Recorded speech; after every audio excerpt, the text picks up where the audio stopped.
Assalamualaikum warahmatullahi wabarakatuh. Perkenalkan, sebelumnya nama saya Nur Aini dengan NIM 35224, jurusan Bimbingan Penyuluhan Islam, Fakultas Usuluddin Adab dan Dakwah IAIN Pekalongan. Ragam sasaran dakwah atau mat'u.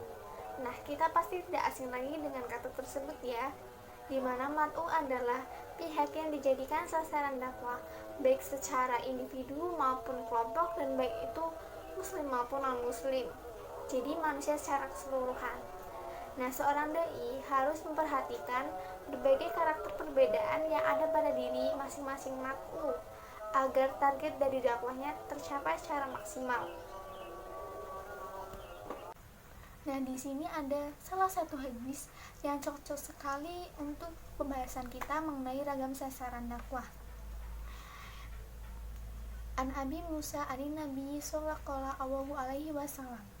Dari Abu Musa dari Nabi sallallahu alaihi wasallam bersabda, "Masalu ma ba'asaniyahu bihi minal huda wal ilmi, kama salil ghaisi kasiri soba ardon.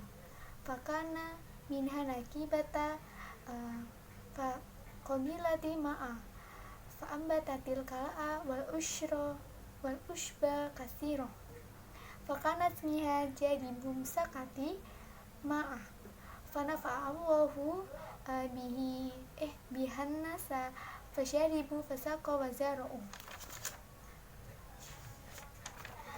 Wasobas minha ta'ifatah innama hiya ki'anun la tumsiku ma'an walat tumbitu kalah fadalika masalu fakuha fi dinillahi wa nafa'ahu ma ba'asaniyahu bihi fa'alima wa alama wa masalu ma lam yarfa' midalika rosar wa lam yakbal hudawah." Nah, hadis di atas menerangkan tentang macam-macam mat'u. Sekarang kita akan bahas macam-macam mat'u berdasarkan kategorinya. Yang pertama yaitu pengelompokan mat'u berdasarkan kesediaannya menerima pesan dakwah atau menolak. Untuk menerima disebut dengan mitra dakwah, dan yang menolak disebut dengan objek dakwah. Yang kedua yaitu berdasarkan kepercayaan dan sikap mereka terhadap dakwah Islam yang menerpa mereka. Yang ketiga yaitu berdasarkan gender, laki-laki atau perempuan. Yang keempat berdasarkan tingkat ekonomis mereka, kaya, menengah, dan miskin. Yang kelima berdasarkan profesi mereka seperti buruh, seniman, atau pedagang. Yang keenam berdasarkan usia mereka, tingkat anak-anak, remaja, dan orang tua. Yang ketujuh berdasarkan dengan struktur sosial mereka seperti santri, priai, dan abangan. Sekarang pengelompokan mat'u menurut Muhammad Abduh. Yang pertama yaitu dari golongan cendik-cendikiawan yang cinta kebenaran, dapat berpikir secara kritis, dan mampu menyelesaikan masalah secara tepat dan cepat. Yang kedua yaitu dari golongan awam. Nah, kebanyakan orang-orang ini belum dapat berpikir secara kritis dan mendalam.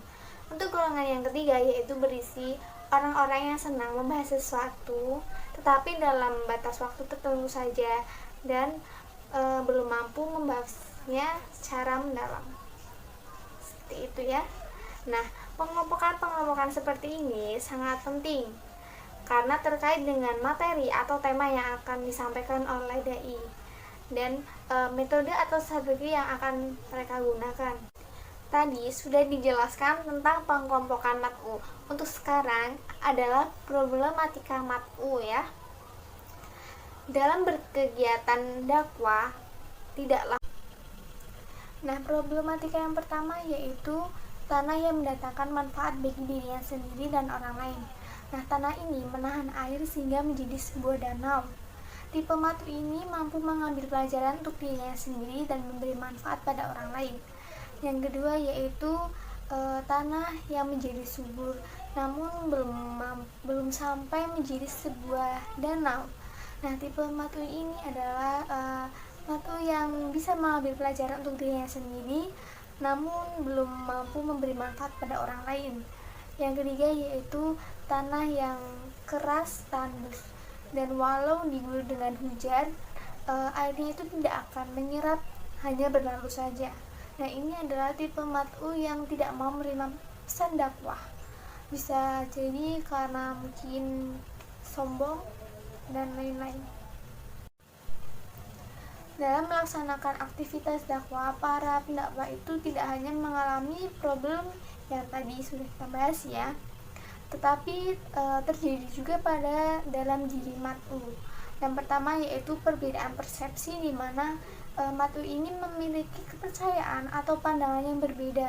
Nah, hal ini secara umum sering kita jumpai dalam aktivitas dakwah. Nah, dalam ini dai itu harus mempelajari latar belakang dari mat'u yang diajak berkomunikasi. Yang kedua yaitu reaksi emosional. Yang dimaksud di sini adalah reaksi spontan dari mat'u, misalnya seperti marah, mempertahankan persepsi, malu, atau bahkan benci atau takut ya. Nah, untuk mengatasi hal semacam ini yaitu dai itu harus memberikan pemahaman secara sabar dan bijaksana kepada mat'u. Sekian dari saya, mohon maaf apabila masih banyak kekurangan dan salah kata. Wassalamualaikum warahmatullahi wabarakatuh.